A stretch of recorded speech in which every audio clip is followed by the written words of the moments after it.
Your thinking is your perpetual interpreter of your story. And until you change your thinking, you should accept that you will recycle your experiences again and again. If you don't want to recycle your experiences, you want to experience life anew and experience better things, or experience life more skillfully to where you enjoy it more, then you'll have to change your thinking. Our thinking constantly interprets what's happening to us, constantly tells us what is the significance of our story and how it's going, how our life is going right now.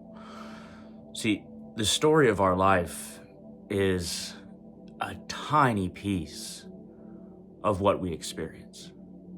What we experience is our interpretation of what's happening. The vast majority of it is our interpretation of what's happening.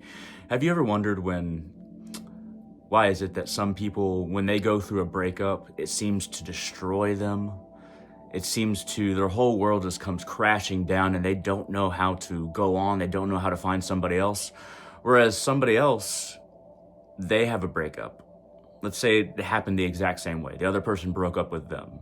And let's say that the person cared about the other person just as much. And you might ask, how is that so? One person obviously experienced it worse, and the other person moved on. They said, well, they obviously weren't the one, and if they don't want me, then I'll have to just move on. It's not so much that one person cared about the person that broke up with them more. It's that they framed the story in a way that allowed them not to experience a terrible tragedy. The story for them wasn't a terrible loss. It was getting past an obstacle, or a hiccup, or perhaps a bump on the road. And anything negative that happens to you can be just a bump on the road, even if it's something terrible, even if it's something that you fear almost every day of your life, and it happens. A loved one dies, or you lose a job that you worked years and years and years to get. It doesn't have to be a tragedy. These things happen. We are human beings. We go through these terrible experiences. The only certain thing is that we will go through certain experiences as human beings. We're going to lose people. We're going to get dumped out of a relationship. We're going to lose jobs. We're going to fail tests. And we're going to, be the odd man out. In society, in life, from time to time, in friend groups. The person that experiences all of these things as terrible tragedies, and it brings their heart down, it sinks their spirits. The person that every single one of these instances does that too has a completely different way of thinking than the person that can go through these things and experience just a little bit of sadness, just a little bit of pain, just perhaps a little bit of deep heartache, but not intense, not terrible. We have to learn how to frame what occurs in our lives in a different way, in a way that puts everything in a grander perspective. And to that end, I would like to talk about something that's a little bit different, but hopefully you'll see my point at the end of it. So in the Chandi, it's a Hindu text. It's kind of like a little bit like a Bible for those who worship God as mother, as the feminine form. Worship God as female, mother. You get the idea. In the Chandi, it says, the goddess has all these weapons. She's slaying all these demons. The gods themselves have to put all of their power together to create this one power. Not really create, but allow this one power to exist. They have to put all of their resources together to allow this one power to exist. The power of creation, the power of God, all in one place, Shakti. All the lesser gods have to put all of their forces together to create this one creative, powerful force to slay all of these demons. At one point in the Chandi, the laying out of this battle and killing all these demons, all these things all these forces of torpor, all these forces of corruption, all these forces of taking advantage of the weak, of bringing down society, of might is right, all these forces that everybody would agree are bad forces, that Shakti, the Divine Mother, Kali, is fighting. At some point in the Chandi, she says, "Who is more lonely than me? I am the only one that exists in all of the universe." What does this mean? How can she be the only one? How can the power of God be the only thing, the only one that exists in all of the universe, in all of the various dimensions? So, an analogy to explain that may feel like we're getting far away from our point, but I assure you we're circling back around. To explain that, think about a sea captain on, sailing one of those old wooden ships that people used to sail. The ones that have oars and the ones that have sails. And at a time that looks very, you could say, colonial, or 1400s, 1500s, 1600s, 1700s, maybe 1600s. And the captain is giving the orders to the oarsmen and giving the orders to the deckmen, and they're rowing and they're maneuvering the sails, and everything's being done around the ship. God, whatever you want to call God. I call God Kali. But Kali, Shakti, she is the oarsman rowing. She is the sea being rowed upon and traveled through.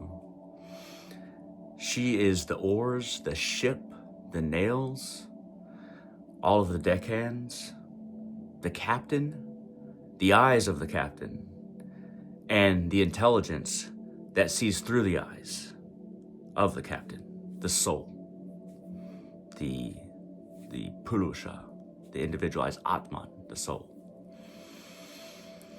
If God, if Shakti, if Kali is all of these things, is the oarsmen, the deckhands, the oars itself, the ship, the sea, the eyes, and the intelligence which sees through the eyes, then what are we?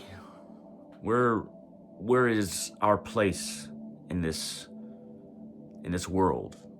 In this analogy that's not so much of an analogy, that's truth.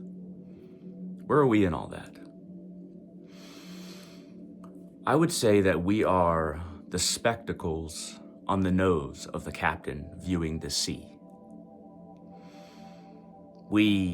If we're spiritual, we believe we're the intelligence behind the eyes, behind the brain, rather.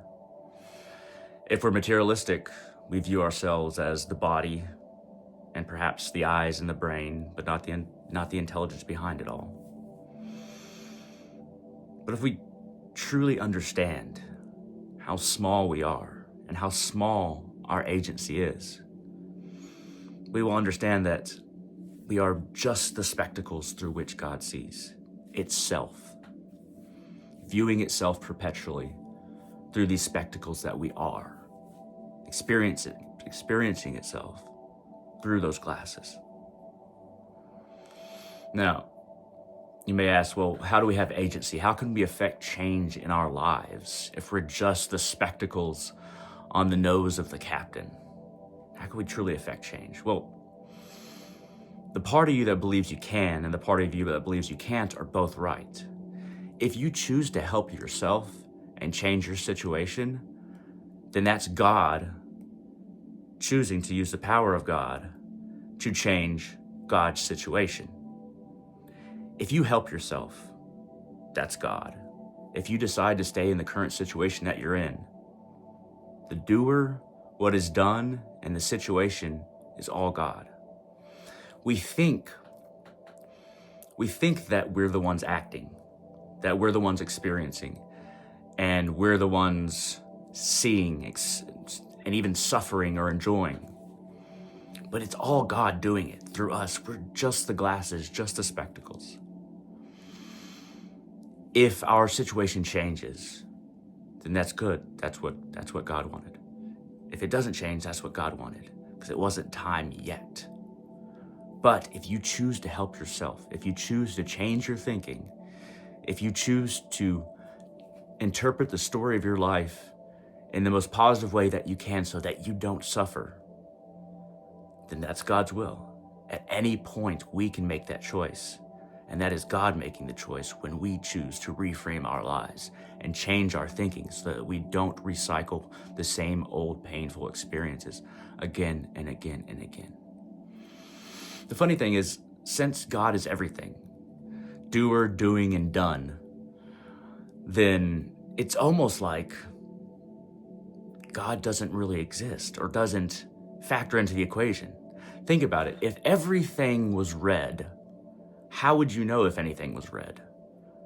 If every color that you saw was red, or if you just saw in black and white, how would you have, or just saw in various shades of gray, rather one color, how would you have any perspective on an existence outside of that color, of seeing everything that color?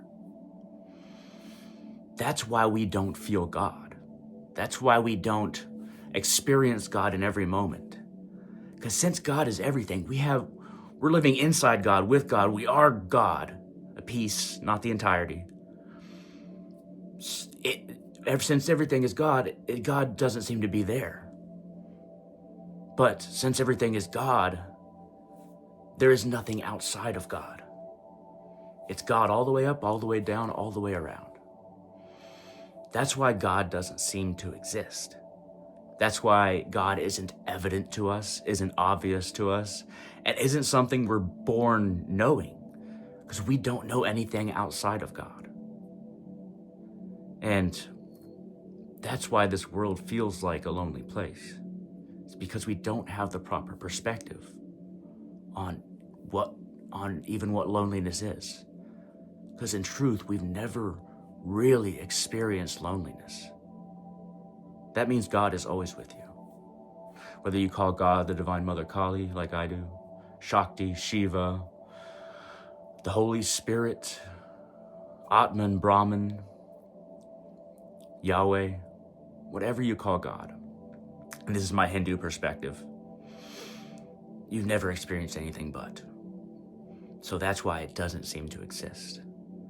And since it doesn't seem to exist, and we are a section of God, we have the power to change our lives with the only thing that does exist, God. And we can make that choice at any given time. I'm not sure if this message has been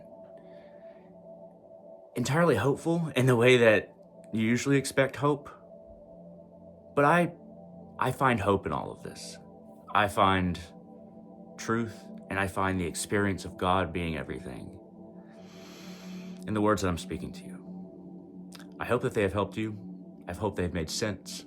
At the very least, I hope that this was an interesting rant from a madman.